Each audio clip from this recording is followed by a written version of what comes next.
Venid y ved. Una lección que esperamos pueda hacerte de ayuda si no conoces la iglesia de Cristo y si ya eres parte de la iglesia de Cristo, pueda fortalecerte, pueda edificarte, a hablarle a otras personas sobre lo que es la iglesia. Venid y ved. Y es que precisamente recordamos en el libro de Juan, en el capítulo 1, cómo se nos habla de que en el principio era el verbo y el verbo era con Dios y el verbo era Dios. Se nos habla sobre nuestro Señor Jesucristo y luego comienza a hablársenos acerca del ministerio de nuestro Señor en esta tierra. Y hubo algunos discípulos de Juan el Bautizador que estuvieron allí y Juan el Bautizador o Juan el Bautista, como se les suele llamar, les hace saber, ese es Jesús, síganlo a él. Cuando estos hombres se acercan a Jesús, le preguntan, ¿dónde moras? Y de allí viene el título de nuestro mensaje, porque nuestro Señor simplemente le respondió, venid y ved.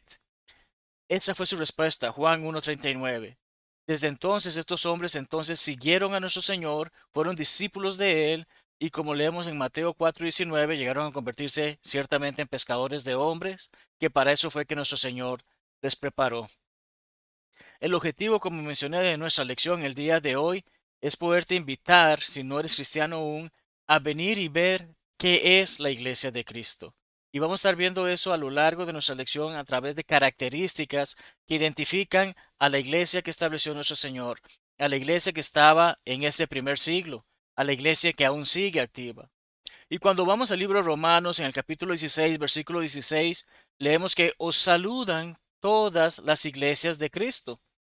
Y sobre ese plural, en ese pasaje, hablaremos en unos minutos. Pero en este momento simplemente quiero hacer la observación de que, ¿qué hace que una iglesia pueda identificarse como idéntica a la del Nuevo Testamento? La respuesta es simple. El Nuevo Testamento, seguirlo completamente, seguir el Nuevo Testamento completamente.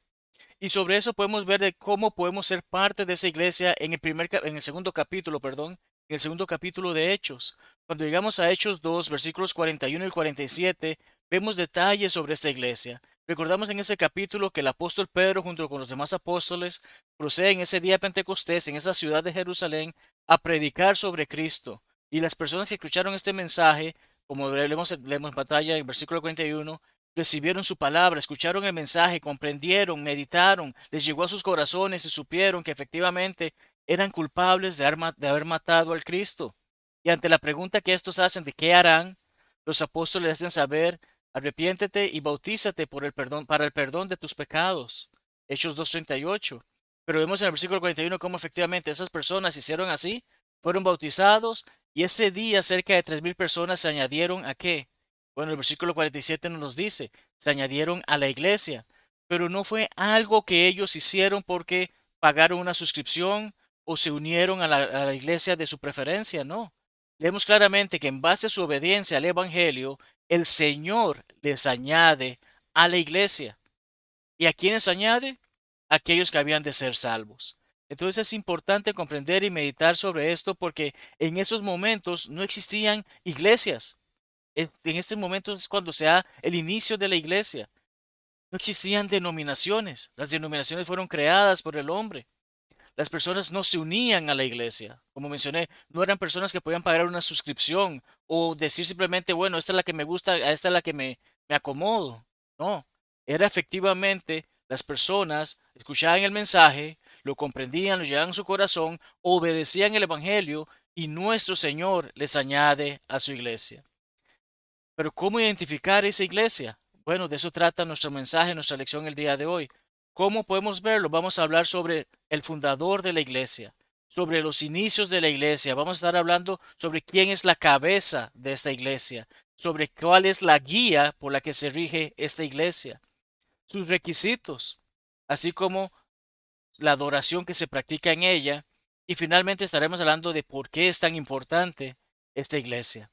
Así que entremos de lleno a cada uno de estos puntos. Empecemos entonces con su fundador. ¿Quién es su fundador? Bueno, su nombre lo dice, es la iglesia de Cristo. Cuando leemos Mateo 16:18, leemos que Él promete que edificará una sola iglesia. De hecho, el pasaje dice, edificaré mi iglesia. Esta palabra leemos ciertamente está en singular.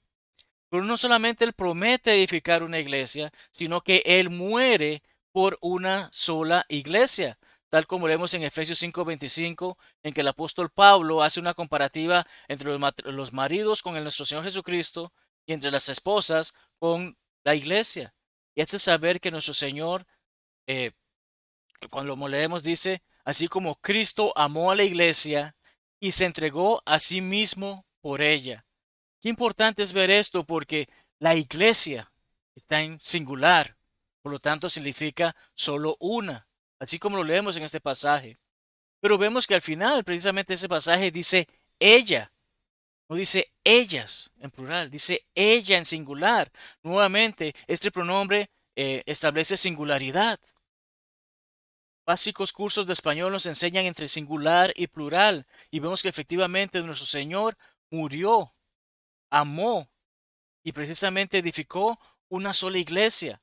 Por lo tanto, es el dueño de una sola iglesia y no de todas las iglesias que la humanidad ha creado a lo largo de la historia.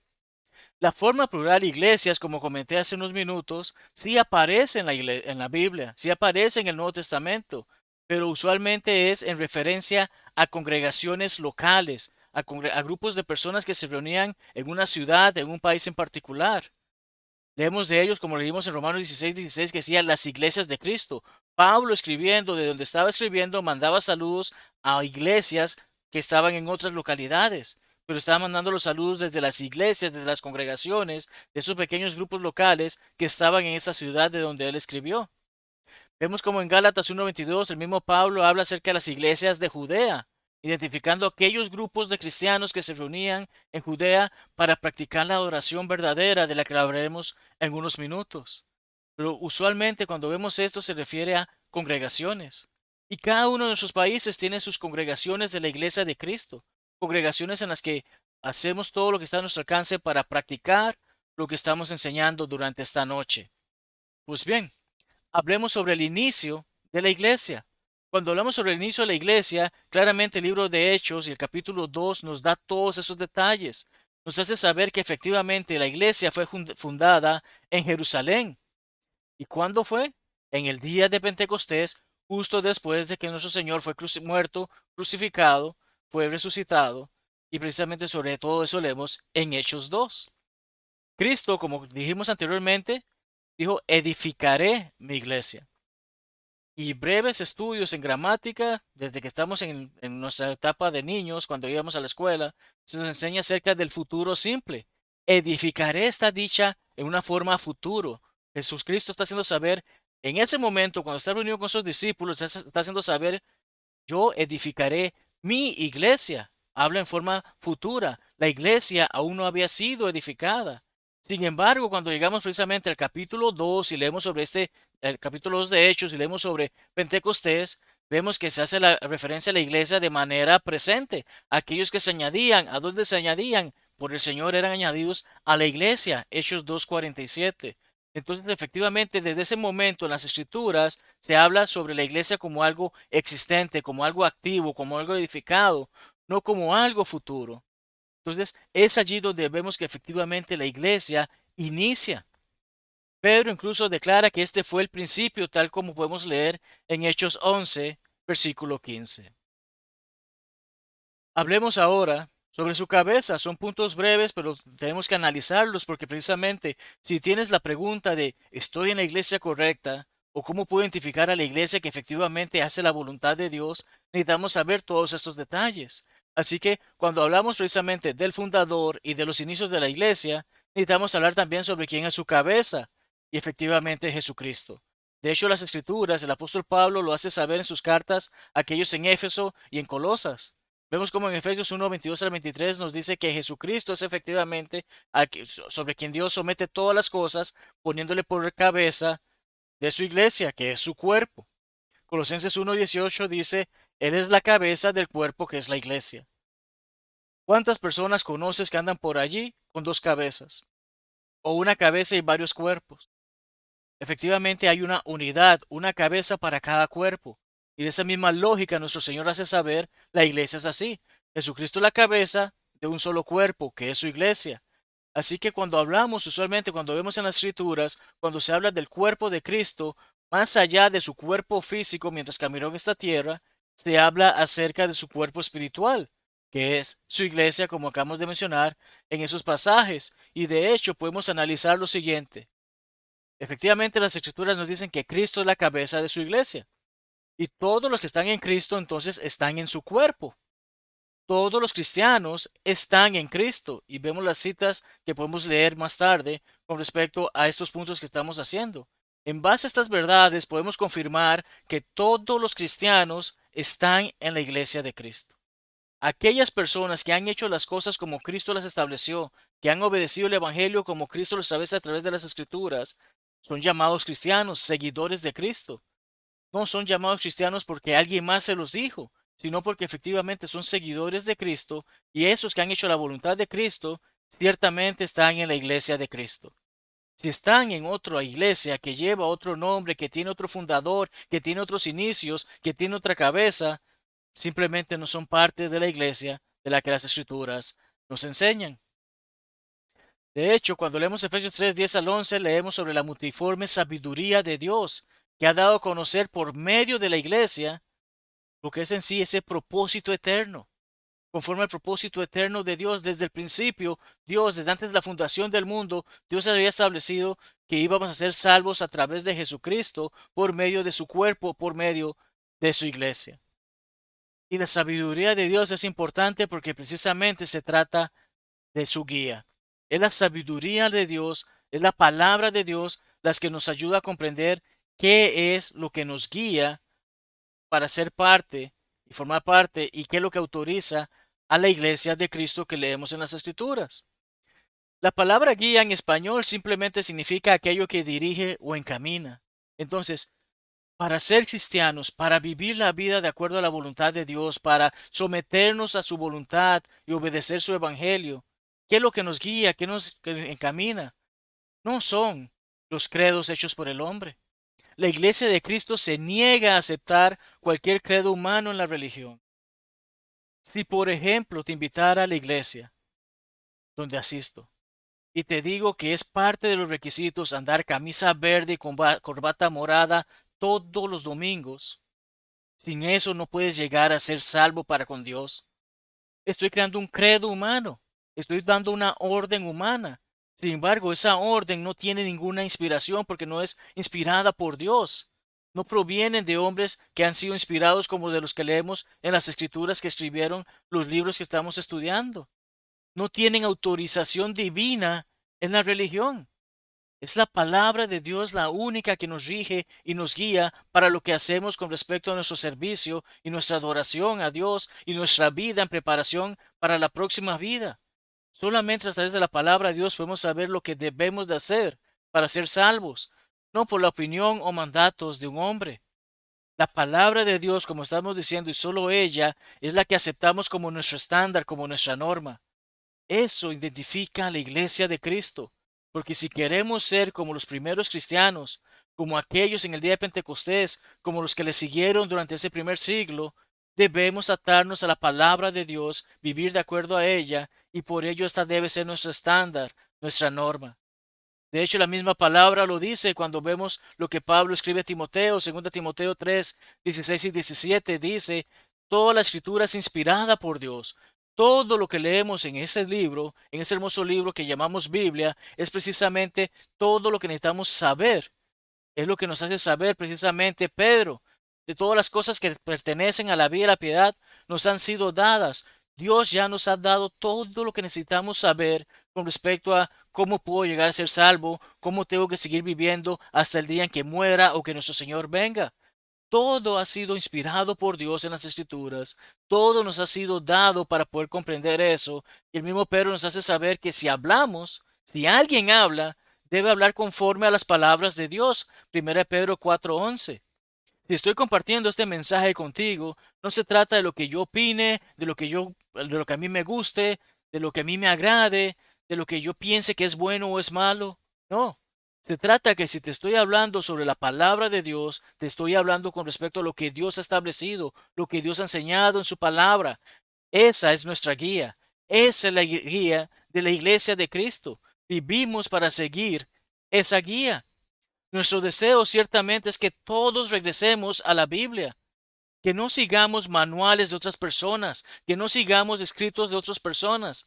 Puedo mencionar algunos catecismos, confesiones de fe, libro de Mormón, guías que dan otros grupos religiosos, cómo llegar a ser un miembro de una iglesia que lleva un nombre propio en lugar de la iglesia del Señor.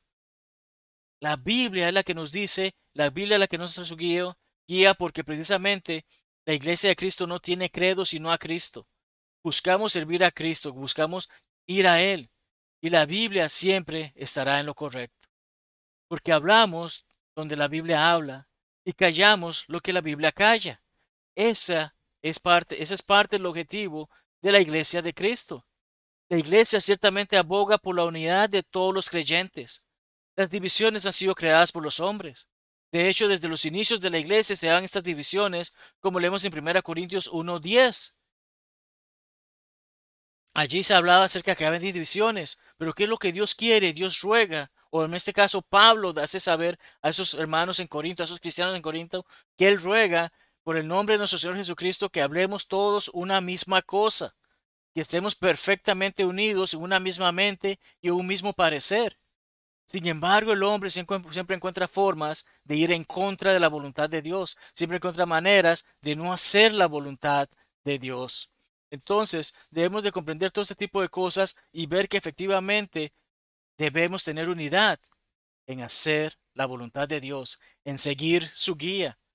Hasta nuestro Señor, en esa hermosa oración que se registra en Juan 17, oró para que haya unidad entre nosotros, así como Él tenía unidad con el Padre, y de esa manera pide, para que todos sean uno como tú, oh Padre, en mí y yo en ti, que también ellos sean uno en nosotros. Dios no quiere divisiones. Las denominaciones son precisamente eso. Dios quiere que todos vengamos al cuerpo de Cristo, que es su iglesia, y nos guiamos precisamente por su palabra. ¿Qué es lo que buscamos? Simplemente seguir y llevar al mundo el patrón o el modelo del Nuevo Testamento. Lo que el Nuevo Testamento nos enseña sobre cómo vivir nuestras vidas es lo que debemos de seguir enseñando. No lo que a alguien se le ocurrió que podría significar, sino lo que Dios establece en su palabra. Y precisamente, ¿cuáles son los requisitos para ser parte de la iglesia de Cristo? ¿Qué cosas se deben de hacer para ser parte de esta iglesia que leemos en el Nuevo Testamento? En primer lugar, la creencia en Cristo. En Hechos 16:31 leemos como Pablo y Silas hablan con el carcelero en Filipos. Este hombre quería quitarse su vida, pero estos hombres le detienen y le hacen saber, cree en el Señor y con eso serás salvo. Ciertamente debemos creer que efectivamente Jesucristo es el Hijo de Dios, que Jesucristo vino a esta tierra, se hizo como uno de nosotros para ayudarnos, para darnos la oportunidad de reconciliarnos con Dios. Es necesario creer en Él, pero también es necesario arrepentirnos de nuestros pecados. Nada gano con decir que creo en Jesucristo cuando vivo sumido en pecado. Una persona que vive una relación adúltera no puede decir que ama a Cristo si sigue pecando manteniéndose en esa relación.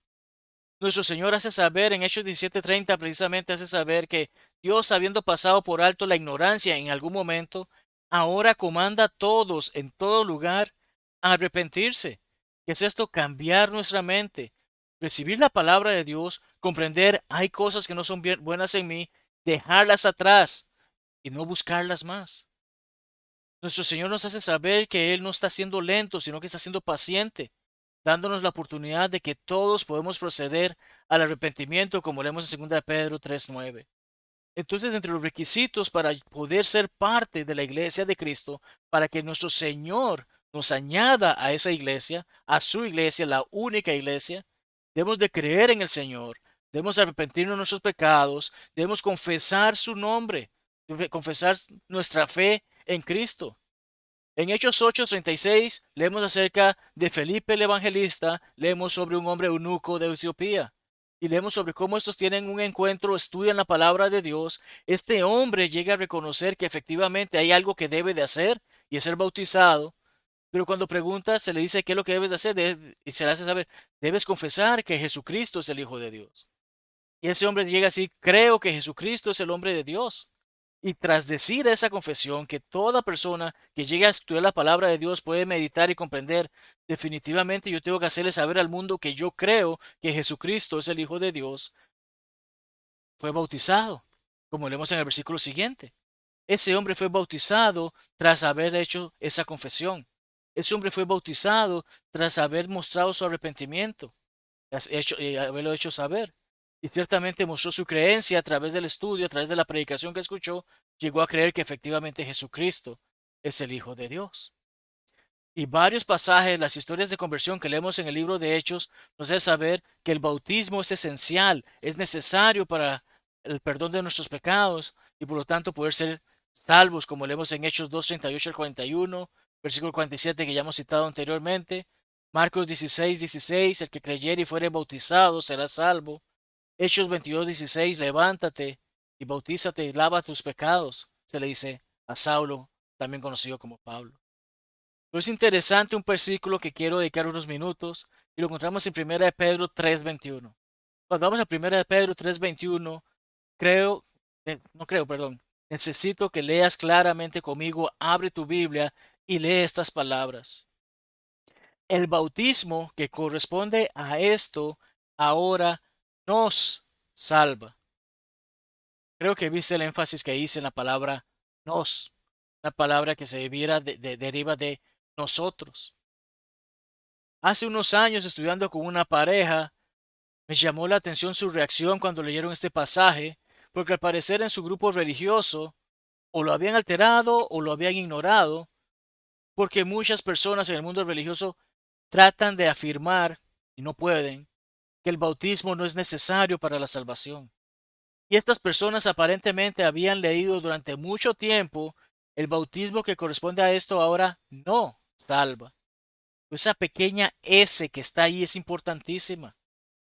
El bautismo sí salva. El bautismo nos salva. Es importante meditar en esto, es importante considerar esto, porque ninguna persona será salva sin entrar en contacto con la sangre de Jesús. Y la forma en que entramos en contacto con esa sangre, como leemos en Romanos 6:3 y versículo 4, es a través del bautismo, en donde, ¿qué hacemos? Representamos la muerte, sepultura y crucifixión de nuestro Señor. Al entrar a las aguas, damos muerte a nuestro antiguo yo.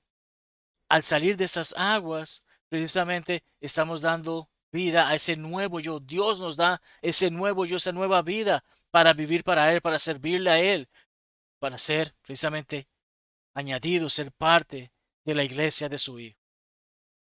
Hablemos ahora sobre la adoración, porque ciertamente si estamos hablando de la iglesia del Nuevo Testamento, la iglesia de ese primer siglo, la iglesia edificada, comprada y por la que murió Jesucristo, necesitamos adorar como adoraban esos primeros cristianos. Y si hay algo en nuestra oración que difiere de lo que hacían esos primeros cristianos, entonces no somos idénticos a esos cristianos y nuestra iglesia no es idéntica a la de Cristo, a la que Él compró. Así que hablemos brevemente sobre la adoración, qué se practica en la adoración. No se basa en lo que a mí me gusta, me agrada o me complace. De hecho, Juan 4:24 nos habla acerca de verdaderos adoradores. ¿Y qué hacen los verdaderos adoradores? Precisamente adoran en espíritu, que es con la actitud correcta, y en verdad, que es con la información correcta. La actitud que tengo para adorar, en base al conocimiento que tengo de la palabra de Dios, porque ha sido revelada por Dios a través de esos escritos que llamamos Biblia, es que podemos saber cómo adorar a Dios de la mejor manera y de la manera que le complace a Él. No se trata de lo que me guste a mí, no se trata de lo que me agrade a mí.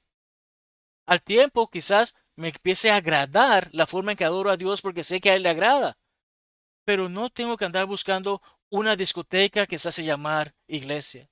No tengo que andar buscando un club de recreación al que hacen llamar iglesia. Tengo que buscar la iglesia que hace la voluntad de Dios de acuerdo como la ha revelado a través de sus escrituras. Se basa en lo que Dios ha ordenado y autorizado por medio de las escrituras. Cinco son los elementos. Cinco son los elementos que han sido autorizados por Dios a través de su palabra. Hablemos brevemente sobre ellos. La enseñanza en primer lugar. Cuando leemos Hechos 2:42, leemos varias porciones de las cosas que, como leemos en el versículo 41, aquellos que habían recibido la palabra y habían sido bautizados, hacían como parte de su servicio y de su nueva vida para con Cristo, para con Dios. En Hechos 2:42 leemos que estos perseveraban en la doctrina, que es enseñanza, de los apóstoles. Jesucristo le dijo a los apóstoles que fuesen y bautizaran, predicaran y bautizaran, pero también continuaran enseñando todo lo que él les había enseñado. Estas personas continúan enseñando y eso es lo que hacemos en la oración. A través de la predicación o la clase bíblica, estamos aprendiendo más cómo ser mejores siervos para Dios. Segunda Timoteo 2:2 nos dice que hay hombres que deben de continuar enseñando a otros hombres para que estos enseñen a otros hombres y continúe esta enseñanza, continúe la enseñanza de la palabra de Dios. Tenemos también la oración, mismo versículo que cité, es las últimas tres palabras. Dice que estos perseveraban en las oraciones. Necesitamos orar con Dios. Así como Dios habla con nosotros a través de su palabra, que es la Biblia, nosotros tenemos ese gran beneficio y bendición de poder hablarle a Él, hacerle saber sobre nuestro agradecimiento y sobre nuestras peticiones. También en la oración tenemos la ofrenda o contribución.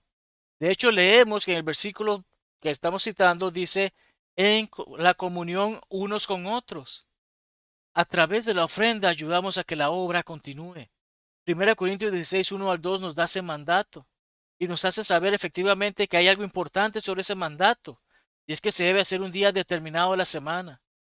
No se trata de que llevemos nuestra ofrenda a la iglesia el día que se nos antoje, sino que se nos hace saber cada primer día de la semana.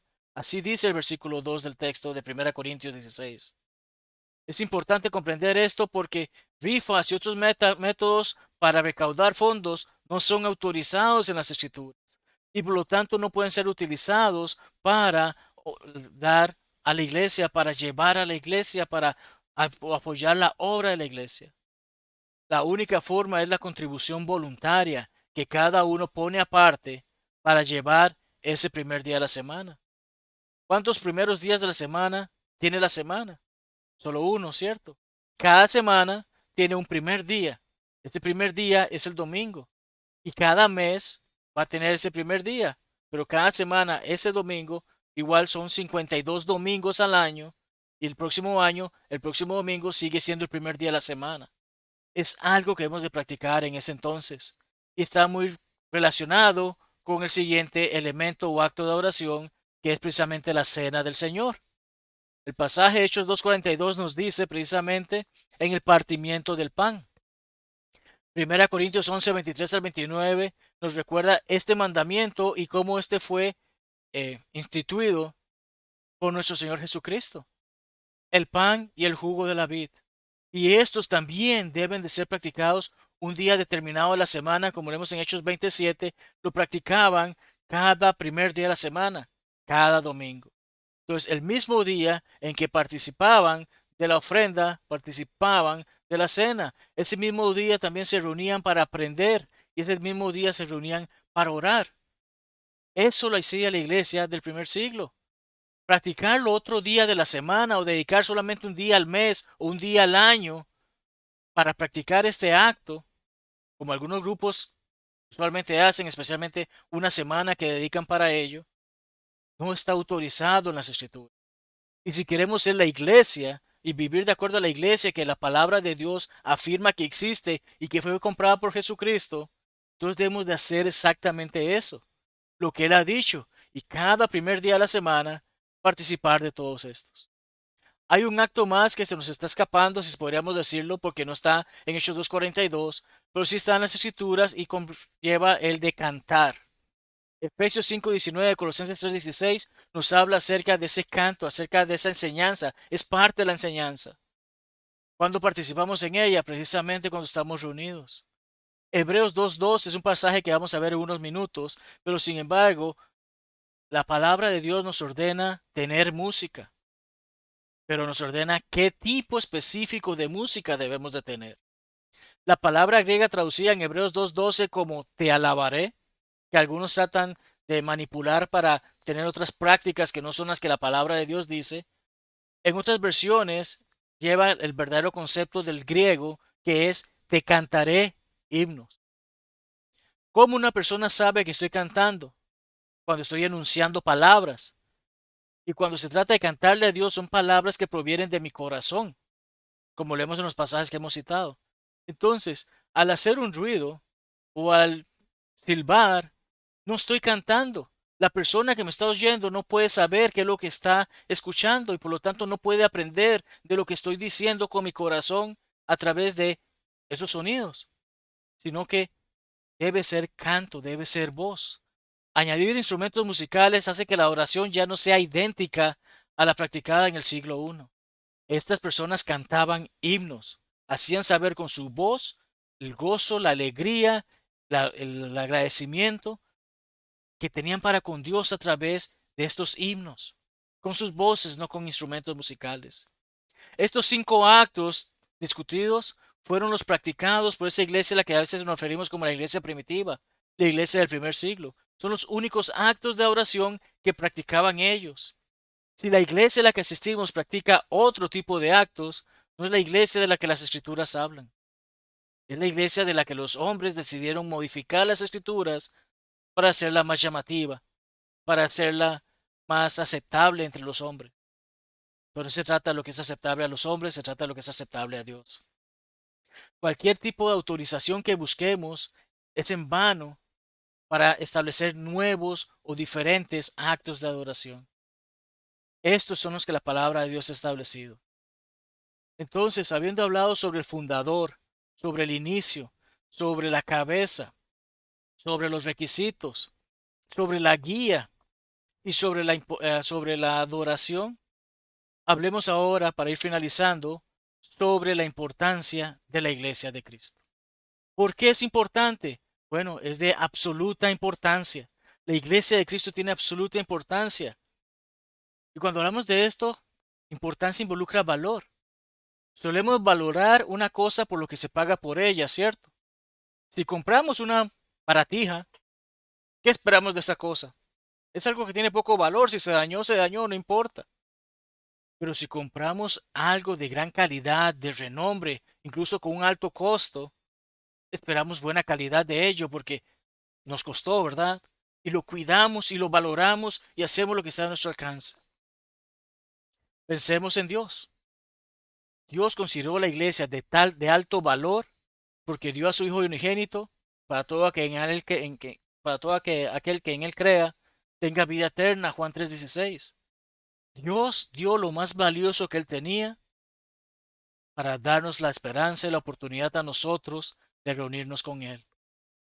Cristo dio su vida por nosotros, como leemos en Efesios 5:25. Amó de tal manera a la iglesia que se entregó, se dio a sí mismo por ella. Si hoy te pidiese que sacrificaras a tu hijo por mí, ¿lo harías? Tu mascota, tu casa, tus posesiones. Dios sacrificó a su único hijo, su unigénito, por ti y por mí, para darnos la oportunidad de poder estar con él, para poder dejar de ser simplemente su creación a ser sus hijos. Esa es la importancia de la iglesia, porque fuera de la iglesia, todos los perdidos seguirán estando perdidos, porque en la iglesia es el único lugar donde encuentran la salvación. En la iglesia es el único lugar donde podemos estar en contacto con la sangre de Cristo. De hecho, en la iglesia estamos en Cristo y fuera de Cristo no hay salvación. Es de allí que es tan importante todo lo que estamos hablando y meditando en esta oportunidad. Concluimos de la siguiente manera, porque incluso en el tratado o folleto hay 2 temas más que no nos da el tiempo para meditar. Sin embargo, brevemente los toco. ¿Hace la honestidad que el error sea verdad? Muchas personas piensan que con ser buenas es suficiente para ser salvos. Pero Dios dio el criterio, Dios dio los requisitos a través de su palabra de lo que me hace salvo o ser condenado. Vivo en pecado. Debo dejar el pecado y entrar en contacto con Cristo para poder ser perdonado mis pecados y poder entonces ser salvo. Por más sincero que crea en algo que un hombre me dice, si no es de acuerdo con la palabra de Dios, no va a ser de ningún efecto para mi salvación. Por lo contrario, será para mi condenación. También hay personas que enseñan que los pecadores simplemente deben decir una oración, aceptar a Dios en su corazón o simplemente pedirle a Dios que los salve y ya con eso es suficiente. Eso no lo enseña la Escritura, ni tampoco la Iglesia de Cristo enseña sobre eso. La Iglesia de Cristo enseña sobre los requisitos que hemos hablado, enseña sobre la forma en que hemos de adorar, enseña sobre todas las cosas que hemos estado hablando durante esta oportunidad. La Iglesia de Cristo en tu comunidad está dedicada a la restauración del cristianismo del Nuevo Testamento. Simplemente buscamos ser como los cristianos de este primer siglo. Vivimos en tiempos difíciles, distintos. Vivimos en tiempos en que las cosas han mejorado mucho, pero nuestra adoración y nuestro servicio a Dios y nuestra obediencia a Dios sigue siendo el mismo que aquellos hombres que obedecieron ese día de Pentecostés y desde entonces. Entonces es importante volver a la fuente. Es importante volver a la Biblia. Somos simplemente cristianos. Cuando nos preguntas de qué denominación somos, te vamos a decir, simplemente soy un cristiano. Y quizás nos preguntes, ok, cristiano, ¿de qué grupo? ¿Eres un católico? ¿Eres un bautista? ¿Eres un pentecostal? ¿Eres un ¿Eres un otro? Ninguno de esos, porque fueron creados por el hombre. Simplemente soy cristiano, como la misma palabra de Dios nos hace saber en pasajes como Hechos 26 y 28 y 1 Pedro 4:16. Simplemente hacemos la voluntad de Dios. Sabemos que nos equivocamos, pero la palabra de Dios nos dice también que aquellos que hemos obedecido el Evangelio tenemos la oportunidad de pedir perdón, de confesar nuestros pecados, y Él es fiel y bueno para perdonarlos. 1 Juan 1:9. Entonces, somos cristianos, y nuestro deseo es que seas un cristiano más, que simplemente dejes las tradiciones del mundo, dejes lo que el mundo te ofrece y busques a Dios y hagas de acuerdo a su voluntad, como la ha revelado en las Escrituras. Porque consideramos que la Biblia es la palabra final. Lo que un hombre diga puede ser muy bonito, pero puede ser totalmente erróneo con respecto a lo que Dios espera que hagamos. Es en su palabra donde encontramos las respuestas a todas nuestras preguntas. Y cuando se trata de nuestra salvación, es la última palabra.